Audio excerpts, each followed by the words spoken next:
Learn English through story. The Silent Scholar.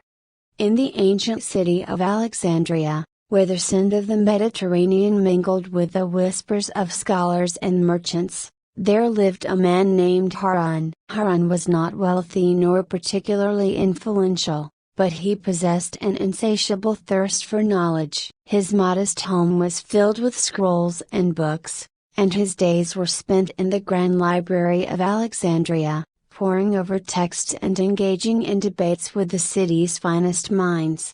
Despite his passion for learning, Harun was a quiet man, rarely speaking unless spoken to. His silence was not born of shyness but of deep contemplation. He believed that wisdom was found as much in listening as in speaking. One afternoon, as Harun was studying a particularly challenging text on philosophy, he was approached by a young woman named Layla. She was known for her eloquence and intelligence, often leading discussions at the library. "Harun," she said, her voice tinged with both curiosity and challenge, "why do you sit here every day in silence? Do you not have thoughts to share?" Harun looked up from his scroll, his eyes thoughtful. "I find that listening and observing often reveal more than speaking," he replied gently. Layla, intrigued by his response, sat down beside him. "Tell me then, what have you observed in all your silence?" Harun smiled. "Many things,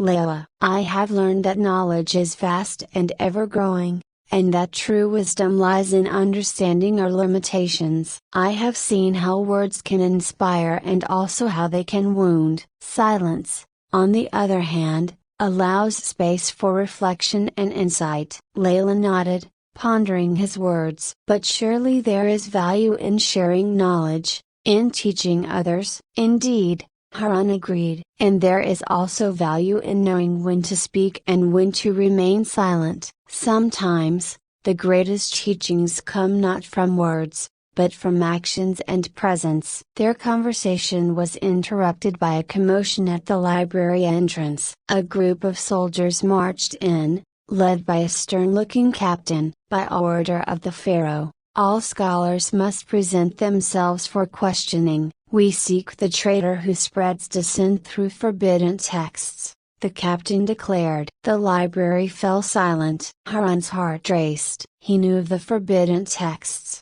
those that questioned the authority of the pharaoh and advocated for knowledge and freedom. He had read them, and though he had not spread them, he felt a kinship with those who sought truth. As the soldiers began questioning and searching, Layla turned to Harun. "What will you do? You cannot remain silent now." Harun met her gaze steadily. "I will listen and observe. If the time comes to speak, I will do so." The soldiers eventually reached Harun and Layla. The captain eyed Harun's collection of scrolls suspiciously. "What do you know of the forbidden texts?"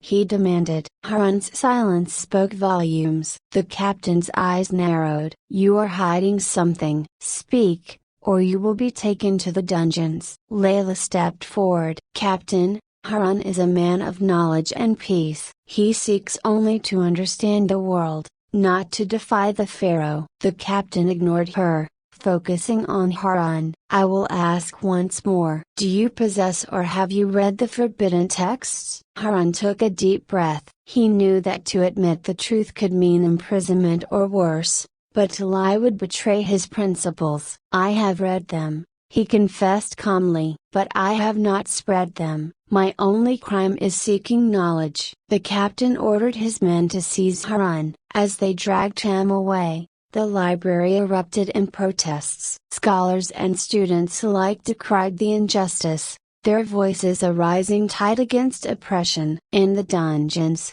Harun found himself in a cell with others who had been accused of similar crimes. Days turned into weeks, and yet Harun remained silent, listening to the stories of his fellow prisoners, understanding their fears and hopes.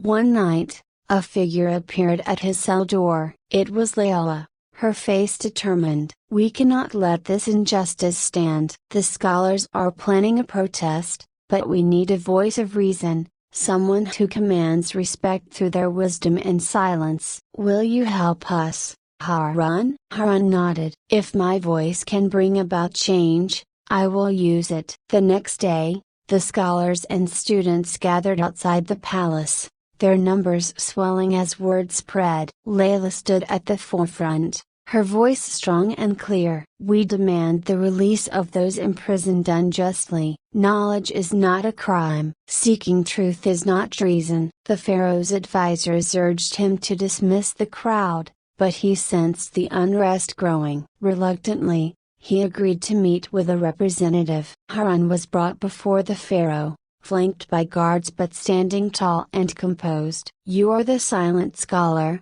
the pharaoh said, his voice heavy with curiosity and suspicion. "What do you seek?" "Justice," Harun replied, "freedom to seek knowledge and truth." The strength of a kingdom lies not in its suppression of thought but in its encouragement of wisdom. The pharaoh was taken aback by Harun's calm yet powerful words. "And what would you have me do?" "Release those imprisoned for seeking knowledge. Allow the free exchange of ideas. Embrace wisdom, not fear it," Harun said, his voice steady. The pharaoh, moved by Harun's dignity and the growing unrest among his people, agreed. The prisoners were released, and the scholars' right to study and discuss freely was restored. Harun's silent wisdom had spoken louder than any protest. He returned to his studies, more respected than ever. Layla often joined him, their conversations a blend of words and silence,